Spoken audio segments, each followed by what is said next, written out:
Merveilleux. Je sais que souvent au Congo, on avait cette habitude de dire « Il est vivant » et les gens disaient « Il est ressuscité, il est vivant, il est ressuscité, il est vivant, il est ressuscité » Et puis on disait « Qui? Jésus! Qui? Jésus! Qui? Jésus! Alors » Tout le monde applaudissait, se levait. C'était un peu aussi, voilà, pour chauffer un peu la salle, voilà, pour motiver les gens. De toute façon, c'est toujours comme ça.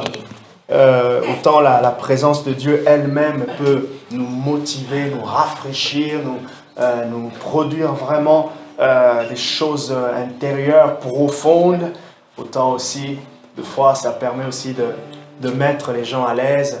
Le prédicateur se sent à l'aise, il crée un lien avec son auditoire et il peut prêcher en ayant le cœur léger ou simplement en suivant la mouvance de l'esprit dans ce qu'il est en train de faire. Le message de ce matin ouvre une petite parenthèse. Une petite parenthèse dans ce que j'ai commencé à enseigner, même si ça rentre d'une certaine manière toujours dans la suite de ce que Dieu veut et surtout dans la direction de ce que le Saint-Esprit est en train de faire au milieu de nous, de la manière dont il est en train de m'inspirer, de là où aussi intentionnellement je veux nous amener avec Dieu. Dans la marche avec le Seigneur, Rodrigo est en train de le comprendre aujourd'hui, dans la marche de la grâce, il y a aussi notre intention. Okay? Dans une relation, il y a des choses, on le fait aussi intentionnellement. Et dans notre relation avec Dieu, autant on le connaît, autant on désire aussi sa direction, autant aussi il y a des choses qu'on peut faire intentionnellement. Et j'aimerais souligner ici l'intentionnalité. Être intentionnel, généralement, c'est parce qu'on sait, on connaît les désirs de quelqu'un. Et lorsque nous devenons intentionnels avec Dieu, c'est parce qu'on sait ce qu'il aime. Ok? Si je décide intentionnellement, sans une occasion particulière, d'offrir à mon épouse quelque chose, j'aime pas ces genres d'exemples parce que ça me met dans ça provoque des choses dans lesquelles il faut que ça ne s'arrête pas dans la parole, il faut que ça soit dans l'acte. Mais bon, heureusement que son anniversaire c'est dans la semaine, donc je vais bien me rattraper. Ah là, les femmes. Voilà, elles sont des créatures agréables que Dieu nous a données. Ce n'est pas ironique, hein, ce n'est pas ironique. Je suis vraiment intentionnel dans ce que je dis. Et donc, je vais faire quelque chose intentionnellement parce que je sais que ça lui fera, ça lui fera, oui, plaisir. Okay? Je fais intentionnellement. C'est pour cela, Paul, il prie dans Colossiens le chapitre 1, à partir du verset 9 jusqu'au verset 12 ou 13, Paul, il prie en disant que le Dieu de gloire, et c'est c'est intéressant de voir dans Éphésiens le chapitre 1, à partir du verset 15 jusqu'au verset 18-21. Éphésiens le chapitre 3, à partir du verset chapitre 1, chapitre 3, à partir du verset 16 à 18. Vous avez Colossiens le chapitre 1, à partir du verset 9, et vous avez 2 Thessaloniciens, je crois, le chapitre 1. Paul, il prie pour l'église de Thessalonique, il prie pour l'église de Colosse, ou les chrétiens de Colosse, il prie aussi pour les chrétiens d'Éphèse. Paul était un homme de prière. Et qu'est-ce qu'il demande à Dieu? Il demande à Dieu que la foi des chrétiens, la foi de ceux pour qui Dieu a touché, a béni au travers de son ministère puisse grandir. Et Paul demande des choses spirituelles. Et Paul y demande qu'il soit rempli de la connaissance de la volonté de Dieu. Ça, c'est dans Colossiens. Il dit en toute intelligence spirituelle, et ça aura comme conséquence une marche digne qui va plaire à Dieu. Et dans Éphésiens, il prie par rapport à la révélation, un esprit de révélation et de sagesse. Et maintenant, quand ces choses nous sont parvenues, nous pouvons maintenant être intentionnels dans notre marche avec Dieu. C'est là maintenant que vous n'avez pas toujours besoin d'attendre une direction du Saint-Esprit pour pouvoir prier. Vous n'avez pas besoin d'attendre de pouvoir lire la Bible. Vous n'avez pas besoin d'attendre parce que vous savez que ces choses lui font plaisir. Voilà pourquoi je le fais. Et quand vous le faites de manière intentionnelle, c'est ça? Il y a quelque chose qui se construit. Il y a quelque chose qui s'établit. Quelque chose de Dieu qui s'établit fortement. La relation est affermie. Dieu prend plaisir. Vous avez l'impression de sentir le cœur de Dieu touché. Et comment est-ce que vous savez que le cœur de Dieu est touché? Vous avez la conviction de l'Esprit en vous que l'acte que vous faites, elle est bonne. Elle est bonne. Et j'aime encore Paul qui dit, car c'est lui, Philippiens chapitre 2, versets 12 à 13, car c'est lui qui crée en vous le vouloir et le faire, selon son bon plaisir. L'amour de Dieu nous remplit et il nous pousse à l'acte. Il nous pousse à faire des choses. Car Dieu a tant aimé le monde qu'il a donné. L'amour pousse à des actions. Et ces actions, par moments, elles sont dirigées, conduites par l'Esprit, mais ces actions sont aussi intentionnelles. Alors je vous encourage à être intentionnel dans votre relation avec Dieu. Dites-lui de manière intentionnelle des choses qui lui plaisent. Dites-lui de manière intentionnelle que vous allez faire ça. C'est vrai que ça va vous prendre, ça va être vraiment un grand sacrifice, mais pour toi, j'aimerais le faire. Pour toi, j'aimerais le faire cette semaine. Je sais que tu aimes bien, je sais aussi que ça va me faire plaisir, alors je vais le faire. Et je sais que tu vas m'accompagner avec ta force. Et c'est là on construit un peu plus une certaine intimité. Et c'est là, l'environnement de l'intimité avec Jésus se construit. Il vient encore plus près. La conscience d'être en lui, la conscience d'être avec lui est encore forte, de plus en plus forte. Oh Jésus.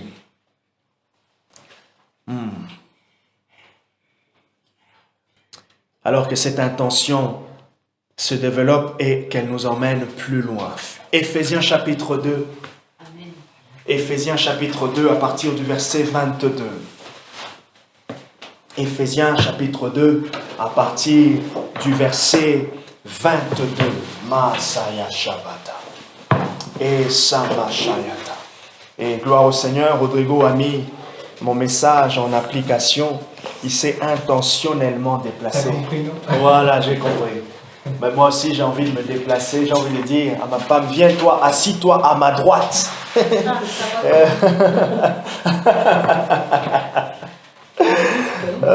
Jésus. Alors, Éphésiens chapitre 2. Éphésiens chapitre 2, le verset 22. Éphésiens, le chapitre 2, le verset 22. Mon message de ce matin est un encouragement et je me suis inspiré de la réunion de prière d'avant-hier avec Marie.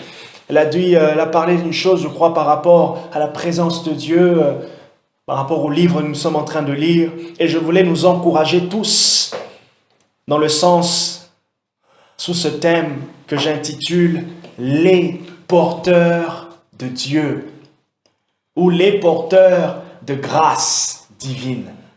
Les porteurs de Dieu ou les porteurs des grâces divines. En anglais, the carriers of God. C'est vrai que j'ai déjà entendu cette prédication. Vous avez déjà entendu, vous avez peut-être même été au courant d'un livre qui s'appelle Hosting the Presence, His Presence, de Bill Hosting. Hosting His Presence, de Bill Johnson. Il parle simplement que accueillir. En français, accueillir sa présence. Regardez ce que Paul dit dans Éphésiens, le chapitre 2, le verset 22. En lui,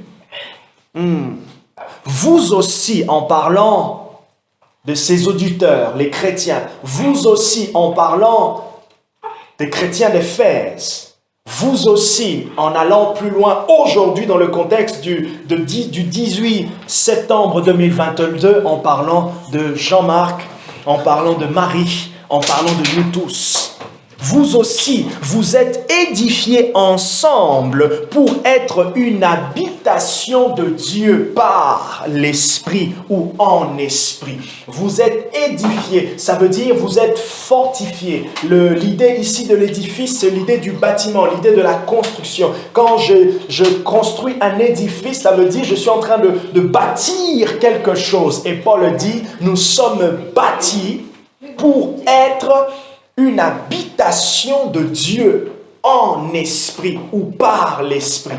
Une habitation de Christ par l'esprit. Nous sommes édifiés. Et j'aime bien ce que Jude il dit dans le chapitre 2. Jude, le chapitre 2, je crois le verset 20 ou 18 à 20. Plutôt Jude, chapitre 2. Jude, il n'y a qu'un seul chapitre. Le verset 18 à 20. Il dit ceci. Vous édifiant vous-même dans votre très sainte foi par la prière en esprit. Vous édifiant vous-même dans votre très sainte foi par la prière en esprit. Voilà pourquoi tous ceux qui prient en langue, et d'ailleurs c'est encouragé pour un enfant de Dieu de régulièrement prier en langue, bien sûr de manière aussi intentionnelle, parce que spirituellement, l'idée c'est que nous sommes en train de nous bâtir. Et nous nous bâtissons de l'intérieur. Une petite parenthèse que j'ouvre et je vais fermer. Vous remarquez que lorsque votre foi est ferme, votre foi est forte, c'est parce que de l'intérieur, vous êtes bâti. Et ce que fait la parole de Dieu, ce que Dieu a mis dans l'Église au travers de Christ, ce que l'apôtre Paul appelle les dons du Christ, les dons de ministère. Il y en a 4 ou 5 selon les traductions bibliques et selon les courants bibliques. Mais bref, on connaît le ministère de pasteur, évangéliste, prophète, apôtre et docteur. Et Paul dit c'est pour le perfectionnement des saints en vue de l'œuvre du ministère. Il y a une construction que Dieu veut pour son Église. Et d'ailleurs, vous vous rappelez, dans Matthieu chapitre 16, à partir du verset 13 jusqu'au verset 20, lorsque Pierre dit à Jésus, tu es le Fils du Dieu vivant, qu'est-ce que Jésus dit plus loin? Il dit, tu es Pierre et sur toi, je bâtirai mon Église. Comment est-ce que je bâtirai mon Église? Je te donnerai les clés. Tu es Pierre, je bâtirai mon Église. Et comment est-ce que Jésus bâtit son Église aujourd'hui? Paul y dit, car Dieu a établi dans l'Église les apôtres et les prophètes. Nous sommes bâtis, construits sur le ministère ou l'enseignement des apôtres et des prophètes. Leur enseignement, leur doctrine, leur compréhension, leur expérience de Dieu, ce que Dieu a authentifié avec eux, c'est ce qui nous construit aujourd'hui et qui fait la base doctrinale de la révélation des Écritures, la base sur laquelle votre foi et la mienne est bâtie et construite. Ok? Habashone. Et là, Paul il dit, vous êtes édifiés pour être une habitation de Dieu.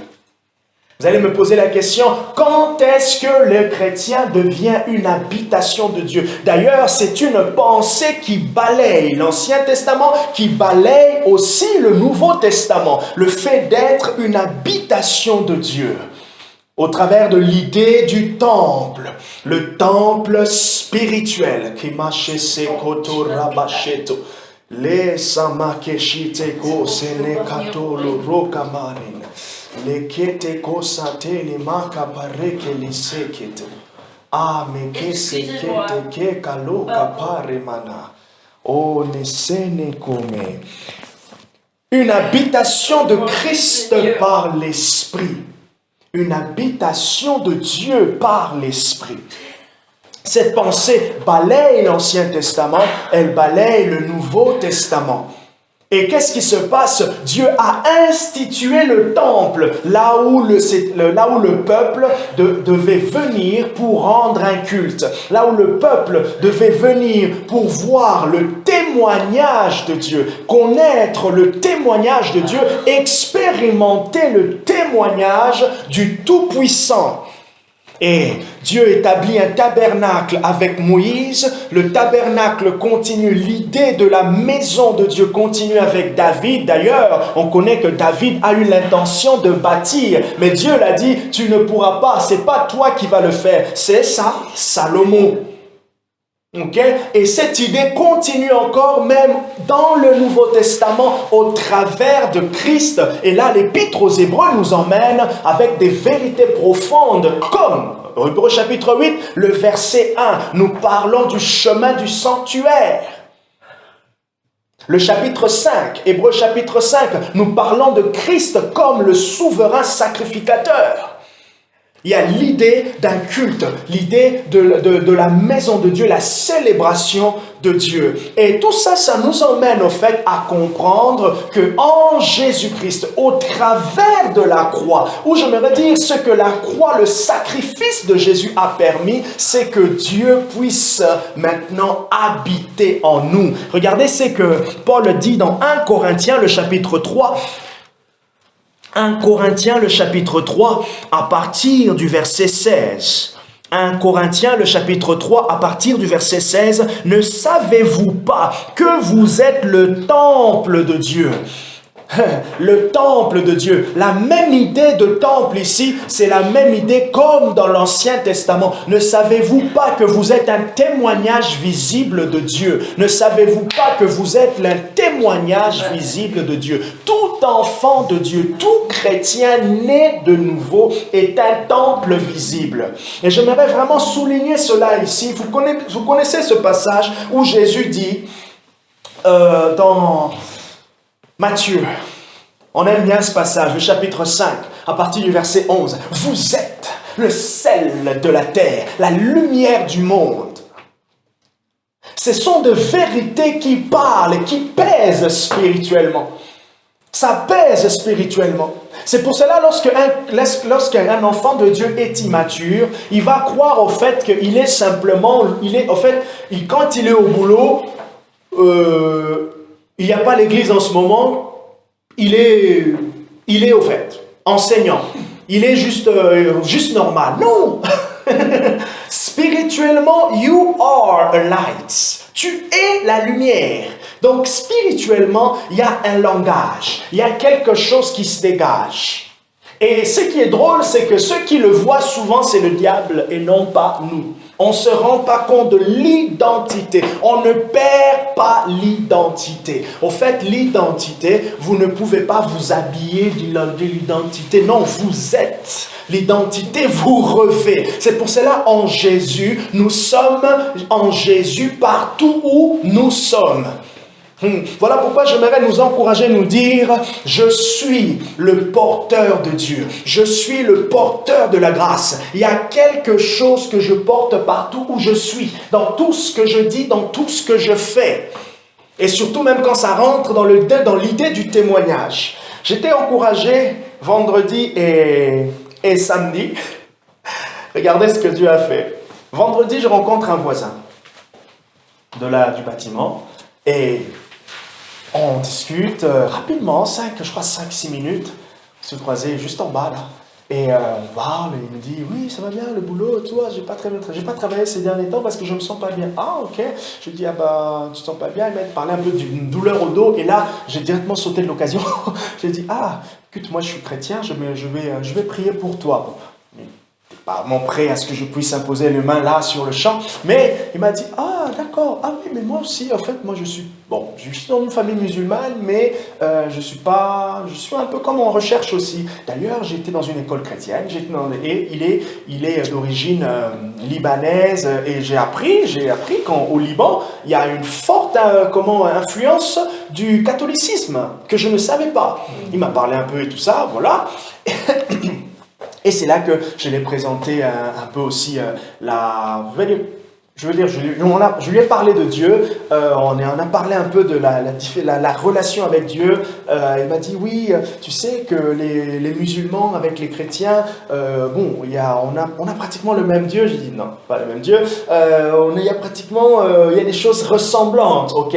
Et c'est souvent ça, c'est l'argument que vous allez avoir souvent, que c'est pratiquement la même chose, mais dans la forme de la religion. Or, nous savons que lorsque on creuse maintenant, nous sommes dans la relation et notre assurance est vivante. Et maintenant, c'est pour cela que vous allez voir, lorsque vous allez rentrer dans des choses comme une assurance là, maintenant, si je meurs, est-ce où tu vas, Jean-Marc?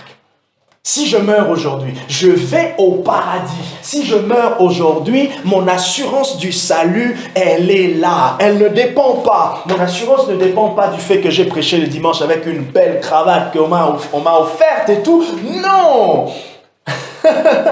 Mon assurance du salut ne dépend pas de ça. Mon assurance du salut ne dépend pas que j'ai pris 1h40 de prière en langue dans la semaine et tout ça. Non, mon assurance du salut dépend de celui qui garantit mon assurance. Puisque Jésus l'a tellement bien garanti, il a tellement bien rempli le contrat. Vous savez, quand vous remplissez les contrats, il y a souvent les pages en bas là, conditions générales. C'est tellement écrit en petit que vous n'avez pas envie de lire. Et c'est souvent là qu'il y a des détails tellement forts que tous on passe à côté. Mais là, c'est là que Jésus a rempli les conditions générales divines. Il a rempli les conditions générales divines qui font que le ciel est ouvert et que le cœur de Dieu est disponible pour nous assurer le salut à n'importe quel moment.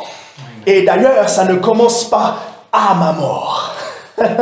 Ça commence comme il a dit à ce brigand, à ce criminel. Aujourd'hui même, tu seras avec moi.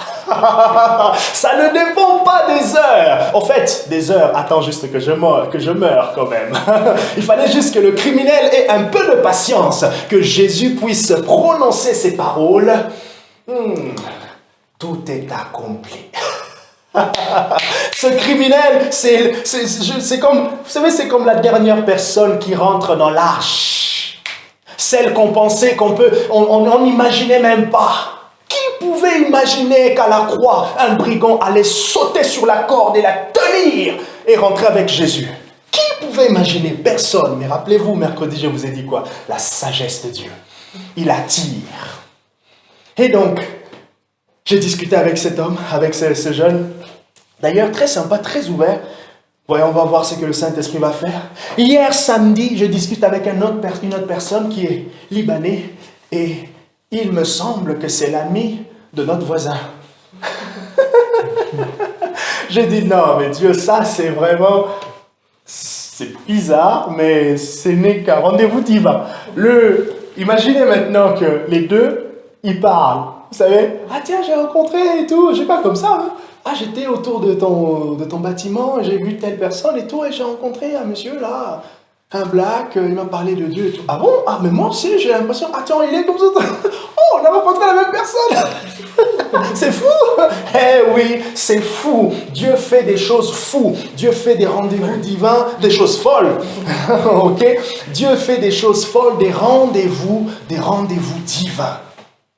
Et ce qui est bien, c'est que pendant que je rentrais de la voiture, je rentrais du boulot le vendredi, j'ai prié, et ce désir, j'ai commencé à prier pour mes collègues de travail. Je me suis dit, non, de plus en plus, je vais développer cette conscience, je vais aller chercher ces choses, choper l'occasion, et paf! En plus, le monsieur, il est catholique. On a commencé à parler du catholicisme.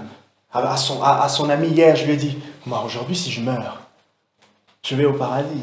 Le salut est garanti. Il m'a dit, comment tu peux dire ça? Comment tu peux dire ça? Parce que tu ne peux pas avoir d'assurance. Eh bien, justement, c'est ce que Jésus a voulu rendre le plus clair. C'est ce que Jésus voulait rendre le plus clair. Ah, Shamayana. Oh, bon, écoutez, on continue. J'étais dans 1 Corinthiens, le chapitre 6. Puisque nous sommes porteurs de Dieu. nous le portons partout. Nous portons Dieu partout afin de donner à tous ceux qui veulent. J'aimerais nous encourager à l'idée de savoir que j'ai un trésor inestimable. Un trésor qui ne dépend pas de ce que les gens voient. Et d'ailleurs, un trésor que les gens ignorent que je possède. Parce qu'au boulot, les gens voient le visible. Au boulot, les gens voient Marie, maquillée, qui vient avec sa Clio. Mais les gens oublient que Marie a plus qu'une Clio. Bon, aujourd'hui, tu as une Clio, demain, tu auras une Mercedes, demain, tu auras tout ce que tu veux. Ok? Oui. Ok? Même si j'ai une maison qui vaut 2 millions. Oh, nothing. Rien ne vaut le trésor que j'ai dans le cœur. Rien ne vaut le trésor que j'ai. Et ce trésor, c'est Jésus. Et donc, puisque Jésus est ce trésor, je veux l'offrir. J'aimerais que nous entamions cette semaine avec cette pensée d'offrir un trésor. Un trésor à quelqu'un. Un trésor. Faire bénéficier à quelqu'un. C'est comme quand des fois vous allez faire vos courses, le magasin vous fait bénéficier des réductions. Moins 30, moins 40. Pourquoi cela? C'est pour vous garder, vous fidéliser. Et de la même manière, nous voulons fidéliser les gens à Jésus. Les emmener à Jésus. Habasho Selema. Et Paul y disait dans 1 Corinthiens chapitre 3, « Ne savez-vous pas que vous êtes le temple de Dieu et que l'Esprit de Dieu habite en vous ?» Lorsque nous l'avons reçu, l'Esprit est venu habiter. Ça veut dire, il est venu se poser, il est venu s'installer. Et le Saint-Esprit ne nous quittera jamais. Le Saint-Esprit ne nous quittera jamais. Si le Saint-Esprit te quitte, ça veut dire la conscience que tu as de Dieu part. Si le Saint-Esprit me quitte, ça veut dire la conscience. Et quand je dis la conscience que j'ai de Dieu, c'est pas simplement le fait de connaître que Dieu existe. Tout le monde sait, d'ailleurs, Jacques il dit, même les démons croient que Dieu existe. Mais c'est cette relation avec Dieu. Cette relation avec Dieu, la capacité, le courage, l'audace de s'adresser, ce que l'on voit de Jésus qui pouvait parler avec assurance du Père et que les pharisiens, les juifs pouvaient s'étonner pour dire, mais comment toi tu peux appeler Dieu ton Père? Quelle audace tu as? Cette audace-là, Dieu nous l'a donnée au travers de Jésus. Oh oui. Nous sommes des porteurs de grâce. Nous sommes des porteurs de grâce. Nous avons un trésor. Continuons ensemble. Nous étions dans 1 Corinthiens chapitre 3, le verset 16. Regardez avec moi 2 Corinthiens, le chapitre 4. 2 Corinthiens, le chapitre 4. Vous avez un trésor et ce trésor, nous sommes appelés à l'offrir. Ce trésor, nous voulons l'offrir à Poitiers. Ce trésor, j'aimerais l'offrir à ma famille. Ce trésor, j'aimerais l'offrir à mes collègues de travail. Je vais m'encourager à prier pour mes collègues de travail. À prier pour mes collègues de travail. Citer leur nom en demandant à Dieu, comme a dit Paul, qu'il m'ouvre une porte pour l'évangile. Qu'il me fraye un chemin dans la discussion. Boum! Quelque chose de premier contact, avec une parole de connaissance, avec quelque chose. Et let's watch. Let's watch. Il faut que les gens connaissent. Il faut. Ça serait mieux. C'est encourageant. Seigneur, fais quelque chose. J'aimerais semer. C'est une terre où je peux semer ici. C'est une terre, comme ce que j'ai fait hier. J'ai semé comme ça, comme ce que tu as fait, je ne sais pas, avec une de tes collègues, Marie. On sème comme ça et on arrose. Et on sait qu'il y a quelque chose. Au moins la personne connaît mon identité. On ne sait jamais. Et on prie que le royaume de Dieu, Jésus a dit, le royaume des cieux est venu à vous. Comment est-ce que le royaume est venu? Parce qu'il y avait un porteur du royaume. C'était lui, Jésus. De la même manière, puisque le royaume habite en nous, ça veut dire Dieu qui habite en nous. Nous, partout où nous sommes au travail, le royaume est là. Et puisque le royaume est là, c'est notre royaume qui rules. Même quand vous n'avez pas l'impression. Même quand vous n'avez rien dit. Même quand ils ne connaissent pas. Mais c'est vous qui connaissez. C'est nous qui connaissons ce que l'on a. On n'a pas besoin d'attendre ce que les gens vont dire. C'est nous qui devons leur ouvrir les yeux. C'est nous qui devons leur ouvrir les yeux par la prière et par la puissance de notre témoignage. Regardez ce que Paul dit, 2 Corinthiens 4, à partir du verset 7. Nous portons ce trésor dans des vases de terre. Nous portons ce trésor. WSM, l'Église, nous portons ce trésor. Nous avons ce trésor, l'Évangile. Nous avons ce trésor, la liberté. Nous avons ce trésor, la grâce. Nous avons ce trésor, le salut. Nous avons ce trésor, la victoire sur le péché. Nous avons ce trésor, le fait de savoir que Dieu existe, que Dieu libère, que Dieu touche, que Dieu guérit, que Dieu parle, que Dieu transforme. Le fait de savoir qu'il y a une espérance, même quand autour de nous l'économie peut s'écrouler. On sait que les choses vont aller de manière vraiment qui ne sont pas agréables, mais nous avons cet espoir que pour ses enfants, il prend soin. De la même manière que Dieu a pris soin des peuples d'Israël en envoyant un prophète s'appelant Moïse, de la même manière Dieu prend soin aussi de nous. Même quand on peut se retrouver dans une entreprise qui est en train de faire faillite, Dieu va trouver une solution pour nous parce qu'il est l'espérance et c'est lui qui nous a en projet. Oh, je suis dans la liste de Dieu et je suis dans la top list. Je suis dans les priorités de Dieu. Vous ne croyez pas que vous êtes dans les priorités de Dieu? Dans l'agenda de Dieu, aujourd'hui dimanche, Dieu regarde et il dit, il pose la question à Michael, tu peux me rappeler la date s'il te plaît?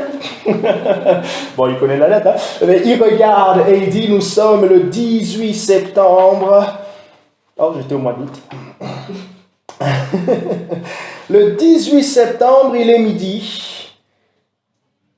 Oui, priorité WSM. Marie, Rodrigo, Alessandra, Lancelot. Ok, ça marche. Ok. On avait prévu quoi dans la liste aujourd'hui? Oh non. Oh ben ça marche. Allez, vas-y. Allez, on fait. Ok? Aussi simple. Bon, ok. Aujourd'hui, on va répondre à la prière de Rodrigo de lundi. Aujourd'hui, on va répondre à la prière de Jean-Marc du mois d'août. On va répondre à la prière de Marie du mois de mai. On va répondre à la prière de Lucie de avant-hier. On va répondre.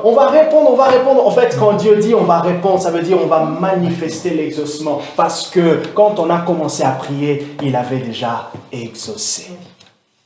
On va manifester. On va faire en sorte que Marie voit l'exaucement. On va faire en sorte que Jean-Marc se rende compte de la réponse que je lui ai donnée. Et Paul, il dit, nous portons ce trésor dans des vases de terre, afin que cette puissance supérieure soit attribuée à Dieu et non pas à nous. De quel trésor parle-t-il? C'est au verset 3 jusqu'au verset 6. Le trésor de savoir que nous avons Dieu et nous annonçons sa parole.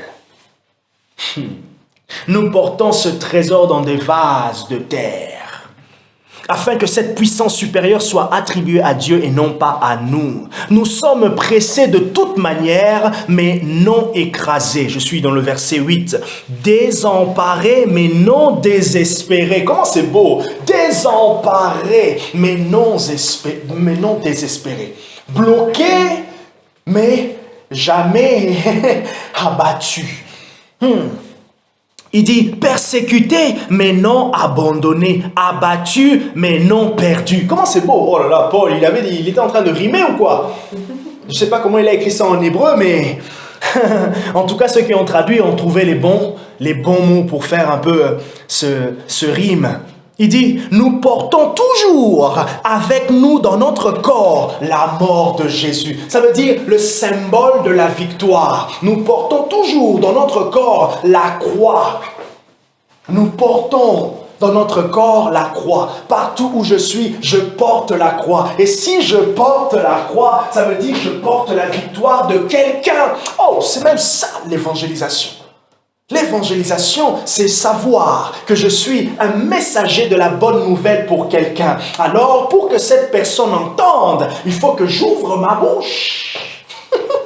Il faut qu'on ouvre notre bouche. D'ailleurs, il est dit quoi dans le psaume 84, je crois, le verset 11. Can you find it, please? Psaume 84, verset 11. Ou sinon, c'est le psaume 83, le verset 11. C'est un texte que vous pouvez l'utiliser même dans le domaine du prophétique.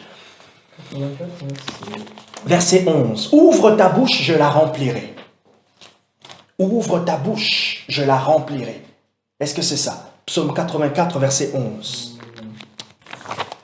Mieux vaut en effet un jour dans tes paradis que mille heures ailleurs. Ah oui, c'est Psaume 81, verset 11. 81, verset 11. Ouvre ta bouche, je la remplirai. J'aime bien ce passage, mais je suis l'Éternel ton Dieu, c'est lui qui t'a fait monter du pays d'Égypte. Oui. Ouvre largement ta bouche. Ah, yes, 81, verset 11. Ouvre largement ta bouche. Et Jésus dit, ne vous inquiétez pas de ce que vous allez dire. Il faut qu'il y ait quelqu'un qui annonce. Romains chapitre 10, comment entendront-ils parler s'il n'y a pas des annonciateurs? Je veux nous annoncer ce matin que nous sommes des annonciateurs. Ah, j'ai fait une bonne annonce. Je vais nous annoncer ce matin que nous sommes des annonciateurs d'une belle annonce. Bon, il fallait juste que ça soit annonce. Et je vous annonce d'aller annoncer. Annonçons Jésus, parce que nous sommes porteurs de quelque chose. Nous sommes porteurs de quelque chose. I don't care what will happen, but I know what I have. Je n'ai pas peur, ou je ne me pose pas la question de ce qui va arriver, de ce qui va se passer, mais je sais ce que j'ai. Je sais la valeur de ce que j'ai. Et ce que j'ai, comme a dit Paul, c'est ce trésor inestimable. Nous portons dans notre corps la mort de Jésus. Et puisque nous avons la mort avec nous, qu'est-ce qu'il dit? La vie de Jésus se manifeste dans notre corps. La vie de Jésus se manifeste dans notre corps. C'est vraiment fort ce que Paul est en train de dire ici. Nous portons avec nous la mort et la vie. Il y a vraiment un lien entre la mort et la vie. À chaque fois que la mort agit, la vie se manifeste.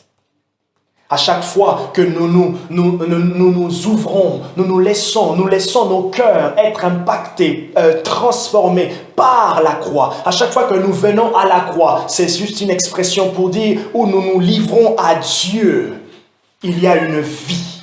Il y a un échange qui se passe. Il y a quelque chose qui est produit fortement en nous. Nous portons ce trésor. C'est là que Paul il dit, car nous qui vivons, le verset 11, toujours dans 2 Corinthiens, le chapitre 4, le verset 11, car nous qui vivons, nous sommes sans cesse livrés à la mort à cause de Jésus, afin que la vie de Jésus se manifeste aussi dans notre chair mortelle. J'aime le verset 12, ainsi la mort agit en nous pour que la vie agisse en vous. La mort agit en nous pour que la vie agisse en vous. De quelle mort il est en train d'imaginer? Pas forcément la mort physique, mais il parle d'une mort, l'expression de la mort à soi-même, du renoncement à soi-même. Et il a décrit en fait les caractéristiques de cette mort. Regardez les versets 8 lorsqu'il dit « Nous sommes pressés de toutes parts, de toute manière. Les persécutions que nous sommes en train d'avoir, les difficultés que nous rencontrons à cause de l'évangile sont en train de produire en nous une certaine dépendance à Dieu. Et cette dépendance a comme résultat ce que vous voyez. Les malades sont guéris. Puisque Dieu part dans sa sagesse, il se glorifie derrière l'hostilité que les gens nous transmettent. Oh, n'ayons pas peur de l'hostilité au travail. N'ayons pas peur d'être catégorisés fanatiques, catégorisés un peu ces gens-là sont un peu, voilà, ok, dans sa foi, je sais pas, toutes les catégories qu'on peut avoir, parce que ça, c'est comme si c'est en train de presser en nous, c'est en train de presser sur notre foi, et lorsque vous pressez le jus, le fruit, il y aura un jus. Et d'ailleurs, ce qui est beau, c'est que les gens qui sont en train de vous persécuter, qui sont en train de nous persécuter, que ce soit dans nos familles, qu'est-ce qu'ils sont en train de faire? Ils sont en train de nous mettre dans des bonnes conditions pour que eux, ils expérimentent la vie. Donc, en gros, ils sont en train de nous aider afin que l'onction puisse couler, la puissance de Dieu puisse se manifester. Donc, on ne peut que les remercier, ils font un bon travail. Ils font un bon travail. Ils sont en train de nous disposer dans des conditions où on va dire Seigneur, j'en peux plus. Et Dieu va dire je te propose ma force, Marie. Oh Seigneur, j'arrive pas, je suis bloqué ici. Mais comment se fait-il, Seigneur? Je n'ai rien dit. J'ai juste, ils m'ont vu avec la Bible où elle est tombée sur l'application. Mais Dieu dit t'inquiète pas, c'est une mort parce qu'il y a une vie. Ce qui est en train de se passer derrière leur persécution, leurs paroles. Ah, mais toi tu es jeune, tu ne profites pas. Oh, toi tu es ceci. Oh, toi tu n'arrives pas. Bon, bref, tout ce qu'on peut dire, c'est que c'est en train de produire, a dit Paul. La mort est en train d'agir pour que la vie se manifeste. Pour que la vie se manifeste. Et cette vie, c'est pour ceux qui sont autour de nous. Cette vie, c'est pour eux. Il y a toujours quelqu'un qui va goûter. Il y a toujours quelqu'un qui va goûter. Pendant que la femme samaritaine était dure avec Jésus, si on peut le dire, pendant que elle répondait d'une certaine manière à Jésus, elle était en train de puiser dans la même source. Pour elle, elle était en train de rejeter. Mais spirituellement, elle était en train de puiser dans la source de la vie pour elle. Elle était en train de disposer, sans le savoir, elle se mettait dans la condition d'une personne à qui Dieu allait donner la vie. C'est pour cela, on voit dans les Actes des Apôtres que dans la sagesse de Dieu, il a utilisé la persécution pour la croissance. Et Paul dit clairement, et c'est vraiment quelque chose que nous devons voir avec une autre perspective les multiples souffrances que l'on peut avoir dans nos familles pour la cause de l'évangile. Parce qu'on avance avec Dieu, parce qu'on est sérieux, parce qu'on est à l'église, parce qu'on participe, parce qu'on fait ceci, parce qu'on fait cela. Même si on sait qu'on est respecté, les gens respectent notre foi, mais on peut connaître, on est jugé.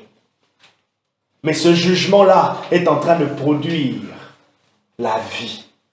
Qu'est-ce que ça fait? Oh Seigneur, je m'abandonne à toi. Et Dieu dit, je te donne ma force. Ceux qui se confient en l'Éternel renouvellent leur force. Ils prennent de l'envol. Pendant qu'ils sont en train on a l'impression d'être écrasés au boulot. Mais qu'est-ce qu'ils sont en train de faire? Ils sont en train de nous amener à genoux. Et ceux qui sont à genoux sont ceux qui restent stables parce qu'ils sont devant le Seigneur.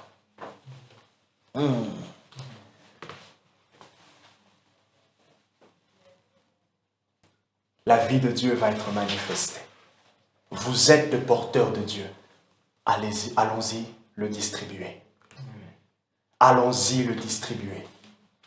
Prenons courage, continuons à prier autour de nous. Continuons à prier pour Poitiers.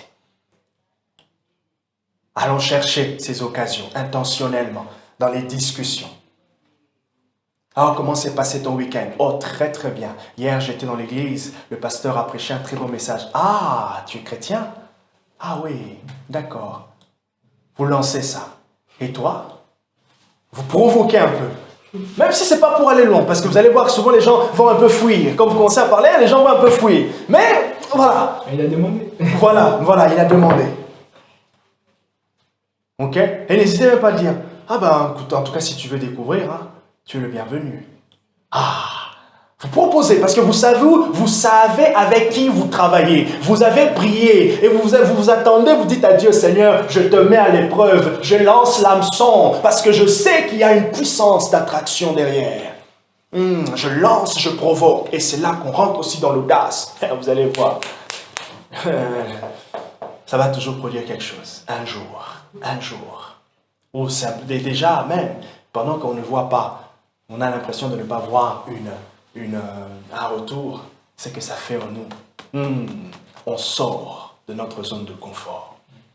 On est encouragé intérieurement, le Saint-Esprit dit, ouais, j'aime bien. C'est bien ce que tu as fait. C'est bien le courage que tu as fait. C'est bien ça. C'est bien. Et quand on est encouragé comme ça, on sent intérieurement la paix et la joie. On sent, on se dit, ouais, mon identité, je ne peux pas la cacher. Jésus qui est en moi, il ne restera pas caché longtemps. Jésus qui est en moi ne restera pas caché longtemps. Jésus qui est dans nos églises ne restera pas sous la couverture, au chaud, non! Le pain doit sortir du four pour être servi afin que les gens goûtent au bon pain chaud. Que Dieu vous bénisse.